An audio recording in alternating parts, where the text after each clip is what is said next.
se você... se tem alguma coisa que parece inevitável na sua história, que está indo numa direção e você não consegue evitar, então você faça aquilo ser exagerado. Vou dar um exemplo. Todo mundo comenta, né, que quando se menciona uma arma numa ficção, todo mundo sabe que aquela arma vai ser disparada. Então alguém vai dar um tiro com aquela arma. Se aparece uma arma, mesma coisa, né? Se aparece uma faca, alguém vai usar a faca. Se aparece, sei lá, uma profissão esquisita, a gente sabe que alguém vai usar aquilo, o conhecimento daquela profissão esquisita para resolver o problema, etc, etc. Tudo que aparece na história, e ainda mais algo peculiar, algo um pouco diferente, o leitor já sabe que será usado. Então, o truque é, para criar surpresa, use, sim, mas aí de uma forma absurda. Por exemplo, se a arma for ser usada, não use para dar um tiro, use para matar 5 pessoas. Né? Ou então, para ela ser roubada, para ela ser usada de uma forma inesperada, e não da forma que seria, alguém pega ali e dá um tirinho numa hora X, né? Então, se existem esses elementos assim que eles chamam para um determinado desenrolar, você dê um desenrolar exagerado, então extrapole, certo? O que aquilo pode ser, ou conduza para algo que a história permita, né? Mas realmente para algo muito inesperado. Mas extrapolar é uma das possibilidades, né? Nossa, nunca imaginei que isso... Nunca seja óbvio, então. Esse resultado. Nunca. Então, as regras da surpresa são de fazer a virada, então, ir contra o clichê. Se o clichê leva para um lugar, você leva para o outro. Ir contra as expectativas dos leitores. Se a tendência de X situação dentro daquele gênero é ir para um lado, você conduz para outra. E se tem algum objeto ou alguma informação que os leitores já esperam que seja usado de um jeito, então você use de um jeito muito exagerado, exploda com aquilo para ser inesperado, certo? Então, se for uma vingança extraordinária, né? Se for, sei lá, o advogado resolva de um jeito absurdo, quer dizer, você pega aquilo e extrapola para o leitor ficar, nossa, eu sabia que isso aqui ia ser usado, mas não desse jeito, sabe? Nossa, caramba, nossa, uma arminha deu tudo isso. Ó, Tiago Gonçalves aqui, ó, uma coisa que gosto de fazer é criar uma pequena surpresa em um capítulo para levar o leitor a achar que é só aquilo. Aí quando ele menos espera, vem uma grande surpresa inesperada que rouba a cena. Tiago, muito sábio da sua parte. Tiago Gonçalves está com uma boa cabeça. Pequenas surpresas, exatamente, dão prazer para o leitor, mas às vezes o leitor pensa, é isso aqui, a história tá vindo assim, né? E aí você pega, dá uma pequena surpresa e daqui a pouco, pá, vem com outra, né? Cai o piano, mas aí você não imagina o que a pessoa que sobreviveu ao piano vai fazer. Então, muito bom, muito bom. Então, você está no rumo certo para construir histórias que fiquem na cabeça dos leitores. Lembrando, gente, que as surpresas fazem com que a pessoa queira continuar a ler. Tá? Então é o tipo de prazer que diz, nossa, essa história virou, foi para um lado, nossa, não esperava isso, e agora? Né? Ela ajuda a manter o interesse na leitura. O que vem aí, a dica final, posicione bem as suas surpresas. Isso para quem não escreve de maneira intuitiva, né? Para quem escreve de maneira planejada, planeje em colocar surpresas no final dos capítulos, porque isso cria aquele efeito de gancho, ou seja, a pessoa quer saber, e aí? Nossa, você é obrigada, às 2 da manhã, você é obrigada a ler o próximo capítulo para saber o que acontece depois disso aqui, né? Isso aqui deu uma virada, meu Deus, 5 tiros dessa arma aqui, e agora? Né? Então, se você coloca surpresas no final do capítulo, você cria um efeito de prender o leitor e continuar lendo. E se você termina o livro com uma grande surpresa, você deixa com que a obra fique na cabeça da pessoa. O grande finale surpreendente é um excelente convite a que a pessoa lembre do livro, recomende o livro e queira ler outras obras suas. Então, a surpresa bem colocada, bem planejada, convincente e em locais estratégicos, né, como, por exemplo, no final, digamos, é uma propaganda para você como autor gigantesca. Tá? Então, recomendo. E, gente, não importa o tipo de literatura, tá? Alta literatura, média literatura, literatura de gênero, não importa. Surpresas fazem bem, vou lembrar, né? Quem está dizendo lá é a Vera Tobin, que pesquisou isso. Fazem bem para a cabeça das pessoas. Então, as pessoas lembram mais alta literatura ou literatura de gênero, entretenimento, elas lembram mais de histórias que têm surpresas. E especialmente a história que tem uma surpresa no final. Então, recomendo. Pensem bem. O Milton Lavor está falando que respeitar a inteligência do leitor é a chave para uma boa surpresa. Com certeza. Com certeza. Você, na verdade, Milton, você tem que saber quem é o seu leitor, né? Então, você tem que saber se o seu leitor... Nunca presumir que ele seja estúpido, não.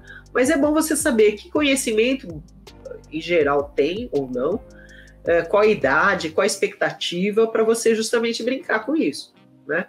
Quando você, por exemplo, vai causar surpresas em adolescentes, você vai usar alguns truques diferentes de você causar surpresa em pessoas mais maduras ou pessoas velhonas, uma vez, terceira idade, né? Porque as expectativas serão diferentes e as experiências diferentes. Então é legal você saber quem é o seu leitor. Mas realmente, a partir do princípio que a pessoa seja inteligente, ajuda a não escrever uma bobagem óbvia, né? Sem dúvida. Ele KS está comentando um livro de que eu gostei, aliás, O Parque das Irmãs Magníficas. Eu achei muito interessante esse livro, com uma voz narrativa hiper autêntica. Nossa, O Parque das Irmãs Magníficas é uma história semi-autobiográfica, não exatamente, né? É uma autoficção, digamos assim, de uma pessoa trans, de uma mulher trans, né? Homem para mulher. E sim, como a LKS está comentando, existe um elemento fantástico nessas memórias. Cria, sim, algo inesperado, mas esse elemento fantástico, ele aparece desde o começo. Então, né, o menino contando da vida, mas de vez em quando tem algumas coisas que ele imagina, algumas coisas que surgem ali, então não é do nada. E quando dá para acreditar, não é um impacto ruim. É uma memória, né, um livro de memórias interessantíssimo, aliás, para quem quiser ver como uma autobiografia pode ser diferente, essa aí totalmente. É lógico que os acontecimentos são dramáticos, né? A moça sai de casa e vai trabalhar como garota de programa numa cidade meio violenta, meio problemática, né? Então tem aventura pra caramba ali, né? Mas é muito interessante a forma como é contada, justamente com algum quê de fantasia, mas não é a fantasia que resolve, a fantasia só ilustra um pouco o que está passando na cabeça. Muito bom, muito bem lembrado, LKS. E o José Marques está falando aqui, como já disse Guimarães Rosa, a magia não está no início nem no fim, mas sim na travessia. Muito bom, bem lembrado. Guimarães Rosa, quem mais, né, para falar de como você anda pelo sertão, né? Perfeito. E temos aqui a Maga de Moraes. Meu atual romance tem surpresas por causa do comportamento surreal dos moradores da cidade, mas a grande surpresa está relacionada a um crime. As pequenas surpresas podem diluir a master surpresa? Maga, não. Você pode ir dando uma série de pequenas surpresas e de repente vir com uma grandona. Se for tudo consistente, tá tudo certo. Não tem problema. Se você vai brincar... Um dos jeitos de brincar com surpresa é justamente fazer as pessoas serem quem você não imaginava que elas eram. Né? Então você vai apresentando de um jeito e de repente a pessoa, né, na verdade, ela tem um segredo, ela tem um passado, ela tem uma habilidade, ela tem alguma coisa que você não esperava e ela faz algo inesperado. E essa é uma boa surpresa para quem está escrevendo uma história baseada em personagens, basicamente, né? Tem construído personagens. Mas pode ser uma surpresa atrás da outra. Nada impede, claro que não. Pode um personagem fazer um negócio inesperado, outro faz outro negócio inesperado e de repente, puf. O Josélio fez um comentário que é bom lembrar. Existem algumas histórias que deixam a surpresa lá para o fim. Olha, o Josélio está dizendo que a maior surpresa em uma história é você começar a leitura achando que não vai dar em nada e ser pego pelo enredo e perspicácia do escritor. Sim, mas você tem que ser pego logo. E aí eu recomendo, tá, crianças? Não deixem a grande surpresa para o fim apenas. Quer dizer, a história tem que ser interessante logo. Porque as pessoas hoje, elas abandonam uma história que seja chata. As surpresas, inclusive, vão assim, fundamentadas naquilo que a história oferece. Então, tal qual as dicas, elas não estão saindo do nada, elas estão saindo daquele meio da história. Mas as surpresas ajudam a manter a curva de tensão.